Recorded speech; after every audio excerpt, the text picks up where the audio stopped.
नमस्कार दोस्तों, मैं हूं दीपक उपाध्याय और आप देख रहे हैं अपना मन पसंदीदा चैनल इंडिया बोलेगा। जौनपुर में हो रहे सीवर ट्रीटमेंट प्लांट व सीवर लाइन बिछाने के कार्य में भाजपा के ही नेता ने आरोप लगाया है। स्वच्छ गोमती अभियान के अध्यक्ष गौतम गुप्ता का कहना है कि पूरे कार्य में करीब 100 करोड़ रुपए का घोटाला हो रहा है और यह किसी खास प्रभावशाली व्यक्ति के इशारे पर किया जा रहा है। इससे पूरे जनता का पैसा बर्बाद हो रहा है। उन्होंने कहा कि इसकी शिकायत वह मुख्यमंत्री से व शीर्ष अधिकारियों व नेताओं से स्वयं करेंगे। सुने उनकी पूरी जुबानी। स्वच्छ गोमती अभियान शुरू से ही जौनपुर के शहरी क्षेत्र में नमामि गंगे योजना से बन रहे 30 MLD के बेहद कूट रचित जिसको कहा जा सकता है और मनमाने तरीके से कपोल कल्पित DPR के आधार पर बन रहे 30 MLD के सीवेज ट्रीटमेंट प्लांट का और उस सीवेज ट्रीटमेंट प्लांट की कपोल कल्पित क्षमता के आधार पर डाली जा रही सीवर लाइन का शुरू से विरोध करता है। स्वच्छ गोमती अभियान ने इस मामले को बड़ी गंभीरता के साथ माननीय उच्च न्यायालय में पहुँचाया है। लॉकडाउन के नाते माननीय उच्च न्यायालय के कार्यों में थोड़ी समस्या, जैसा कि सर्वविदित है, दिक्कतें आई। उसका लाभ लेकर के निरंतर संबंधित जल निगम के उच्चाधिकारियों द्वारा, कार्यदायी फर्मों द्वारा और तमाम प्रभावशाली लोगों द्वारा मिलजुल करके निरंतर इसमें एक दुस्साहसिक रूप से भ्रष्टाचार फैलाया जा रहा है। अभी वर्तमान में एक बड़ा गंभीर विषय सामने आया जिसके लिए पत्रकार वार्ता आयोजित करनी पड़ी, जिस क्रम में विगत दिसंबर 2020 में सीवर लाइन जो डाले जा रहा है शहर में, उसको काम करने वाली कार्यदायी फर्म टेक्नोक्राफ्ट को जल निगम द्वारा अनुमानित, जैसे कि हम लोगों को सूचना मिली है, उसके अनुरूप 4 करोड़ 10 लाख रुपए का भुगतान किया गया और उपरोक्त जो भुगतान किया गया उसमें बैरिकेटिंग के नाम पर, टिम्बरिंग के नाम पर लगभग हम लोगों के जानकारी के अनुसार लगभग 75 लाख रुपए के अतिरिक्त भुगतान किया गया है और वह भुगतान केवल और केवल पैसों की बंदरबाट और भ्रष्टाचार करने के लिए किया गया। जिन क्षेत्रों में सीवर लाइन डाले जाने का भुगतान हुआ है वह सभी के सभी क्षेत्र गलियों के थे। मैं आपके चैनल के माध्यम से और आप सभी पत्रकार बंधुओं से पूछना भी चाहता हूं और अवगत भी कराना चाहता हूं कि आखिरकार जिन गलियों की चौड़ाई केवल 8 फीट है, 10 फीट है, वहां पर 8 फीट की सीवर लाइन डालते समय बैरिकेटिंग की कैसे गई? और मैं बेहद पुष्ट सूचना के आधार पर आपको विश्वास के साथ कहना चाहता हूं कि जल निगम के पास न तो एक भी फोटोग्राफ है जहां पर बैरिकेटिंग की गई गलियों में, न भी एक फोटोग्राफ है जहां पर सीवर लाइन डालते समय उसकी टिम्बरिंग की गई, मतलब उसकी अंदर से उसकी शटरिंग की जाती है ताकि बगल की मिट्टी सीवर लाइन के पाइप के ऊपर न गिरने पाए। शटरिंग के नाम पर और बैरिकेटिंग के नाम पर 10 किलोमीटर बैरिकेटिंग का भुगतान लिया गया है, जबकि उनके DPR में केवल 850 मीटर बैरिकेटिंग का पैसा अनुमान्य है। उन्होंने 10,000 मीटर बैरिकेटिंग का पैसा लिया 140 रुपये रनिंग मीटर के हिसाब से।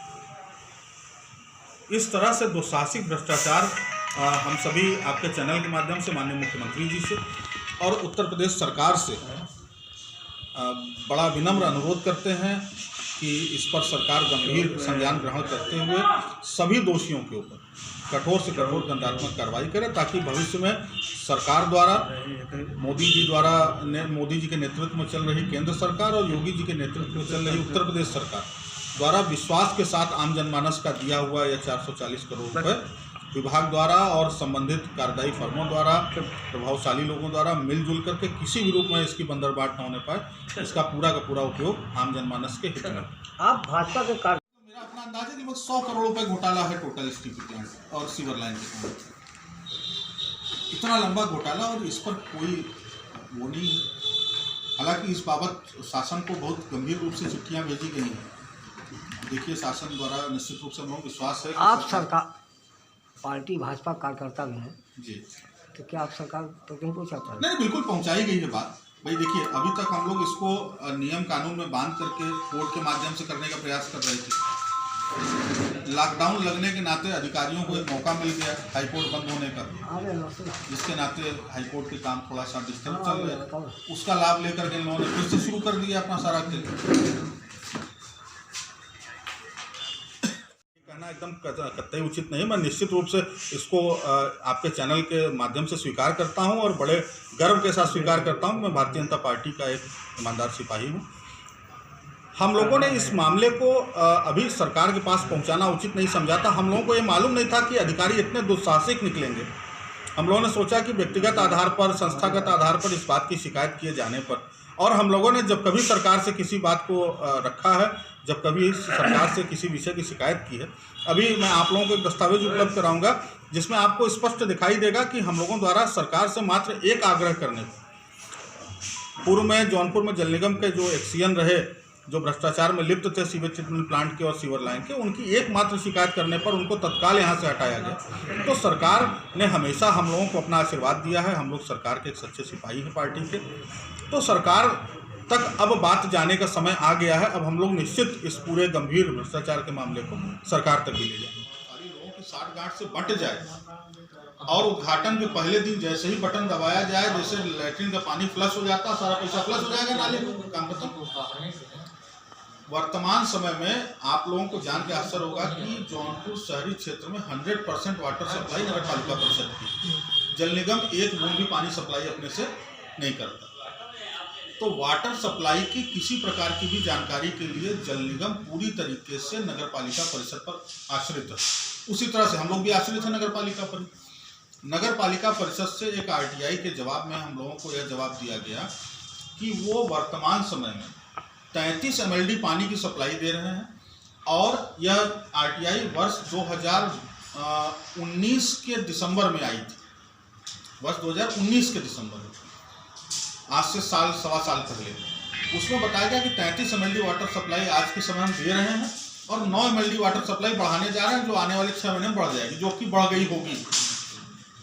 तो अभी तक तो एसटीपी बना भी नहीं और नगर पालिका की वाटर सप्लाई टोटल पहुंच गई 33 और 9 41 MLD के आसपास। और जिस संस्था के आदेश पर पूरे भारत में सीवेज ट्रीटमेंट प्लांट बनता है, उसका नाम CPHEEO है, central public health engineering environmental organisation. CPHEO की गाइडलाइन कहती है कि पूरे भारत भर में कहीं पर भी sewage treatment plant total water supply का 80% सीवेज जनरेशन मानकर ही किया जाए। 10 लीटर पानी जा रहा तो आप सीधे जोड़ लीजिए कि 8 लीटर सीवर निकल रहा है, उसमें कोई ज़्यादा गुड़ा गणित नहीं लगाने। तो ये बताइए कि जब 42 MLD आज की डेट में नगर पालिका की वाटर सप्लाई है और 42 MLD का 80% 32 MLD के आसपास आएगा, तो 32 MLD तो आज के डेट में सीवेज जनरेशन आज ही है, तो आप STP लगा रहे हो 30 MLD का। उसको का है जैसे हम लोग है समरसेबुल लगाए हुए हैं। एक बात सुन लीजिए, ये तो हो गई विभागीय बेहाई के जवाब, जो विभाग अपनी बेहाई कर रहा है। हाईकोर्ट में इसी मामले को लेकर के मामला फंस गया, विभाग के लोग इसी मामले में फंसे हुए दिखाई दे रहे हैं। माननीय उच्च न्यायालय में हम लोगों ने इसी विषय पर रखा कि साहब ये तो हो गई नगर पालिका की वाटर सप्लाई।